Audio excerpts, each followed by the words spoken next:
আসামের ভোটকে সামনে রেখে আসামের রাজনীতি করছেন, মমতা ব্যানার্জি বাংলা ভোটকে সামনে রেখে বাংলা রাজনীতি করছে। 100 দিনের কাজ বিজেপি তৃণমূল মিলে বন্ধ করে দিয়েছে। আমাদের দেশের শাসক শ্রেণী, কেন্দ্রের শাসক দল, তার অর্থনীতি এটাই। লুটে খাওয়ার দলরা যখন সরকারে যায় তখন খেটে খাওয়া মানুষের উপর অত্যাচার নেমে আসে। আমাদের রাজ্য যারা রাজ্য তৈরি করতো, যারা খেটে খেত, তাদেরকে এখানে কাজ নেই, গ্রামে কাজ নেই। 100 দিনের কাজ বিজেপি তৃণমূল মিলে বন্ধ করে দিয়েছে। যার ফলে লোকে গ্রামে যখন কাজ পাবে না তখন যাবে অন্য জায়গায়। শহরেও কলকারখানা হচ্ছে না, তো অন্য রাজ্যে যাচ্ছে। এবং এটা শুধু আমাদের রাজ্য থেকে তো নয়, সবচেয়ে বেশি যাচ্ছে উত্তরপ্রদেশ থেকে, তারপরে যাচ্ছে বিহার থেকে। এখন আমরা ঝাড়খণ্ড, উড়িষ্যাকেও পেছিয়ে ফেলে দিয়ে আমরা এগিয়ে গেছি। এখন পশ্চিমবঙ্গের মমতা ব্যানার্জি এমন অবস্থা করেছেন অর্থনীতির, যে বিহারের সঙ্গে কম্পিটিশন করছে কে সেকেন্ড হবে।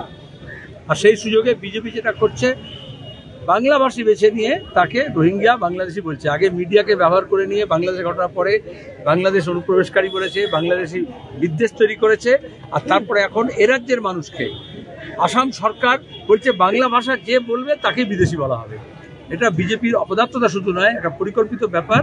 কারণ গোটা দেশকে বাংলা পথ দেখিয়েছিল, আজকে মমতার হাতে পড়ে বাংলা শিক্ষা, সাহিত্য, সংস্কৃতি, রাজনীতি সব নষ্ট হয়েছে। সেই সুযোগ বিজেপি দিচ্ছে। বাংলা ভাষার মানুষের সম্প্রীতি, সংহতি, আমাদের এখানকার সাহিত্য, আমাদের শিক্ষা, আমাদের অর্থনীতিকে চৌপাট করেছে মমতা ব্যানার্জির নেতৃত্বে তৃণমূল। তার আগে কোনো রাজ্যে সাহস হতো, আসামের মুখ্যমন্ত্রী তো সাহস হতো বলার একটা বাঙালি খাতা আন্দোলন হয়েছে, তাও কখনো এই সাহস করেনি যে বাংলা ভাষা বললেই তাকে বিদেশি বলা হবে। তাহলে মমতা ব্যানার্জির হাতে পড়ে রামমোহন, বিদ্যাসাগর, নজরুলের বাংলা, সুকান্তর বাংলা কি অবস্থায় এসছে। এটা যখন জ্যোতি বসু ছিলেন, যখন বুদ্ধবাসী ছিল, তার সাহস ছিল না। আর এই মমতা বিজেপিকে নিয়ে বামপন্থীর বিরুদ্ধে লড়বে বলে ডেকে নিয়ে এসেছিল। আজকে বিজেপি যখন এখানে কিছুটা জায়গা পেয়েছে, তখন গোটা দেশে দাঁড়িয়ে বাংলাভাষী মানুষের বিরুদ্ধে চক্রান্ত করছে, অত্যাচার করছে। মমতা ব্যানার্জি তাদের বিরুদ্ধে কোনো বলার কথা নেই, বলছে আমি ভাষা আন্দোলন করবো। আরে মুখ্যমন্ত্রী সরকার আছে, তুমি বিধানসভাকে ব্যবহার করো, চিফ সেক্রেটারিকে ব্যবহার করো, প্রশাসনকে ব্যবহার করো মানুষের নিরাপত্তার জন্য। তার বদলে উনিও নাটক করছে। সংবিধান এটা মেনেছে যে এটা আমাদের বহুভাষিক দেশ, বহু জনগোষ্ঠী আছে, নানা ভাষা, নানা মত, নানা পরিধান। এটা মেনেছে কারণ 190 বছর ধরে সব ধর্ম, সব ভাষার মানুষ মিলে ইংরেজ সাম্রাজ্যের বিরুদ্ধে লড়েছিল। RSS BJP লড়েনি। স্বাধীনতার এই উত্তরাধিকার অস্বীকার করে না। ওরা এক দেশ, এক রাষ্ট্র, এক জাতি, এক ধর্ম, এক ভাষা, এক দেবতা, এক মন্দির নিয়ে রাজনীতি করে।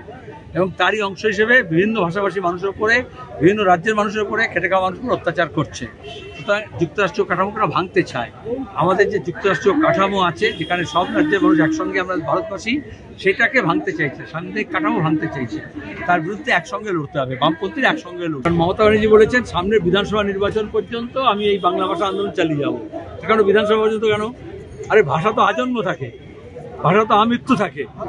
তাহলে বিজেপি নির্বাচনের আগে একটা কার্ড ফেলেছে, মমতা সেটাকে তাস হিসেবে খেলছেন।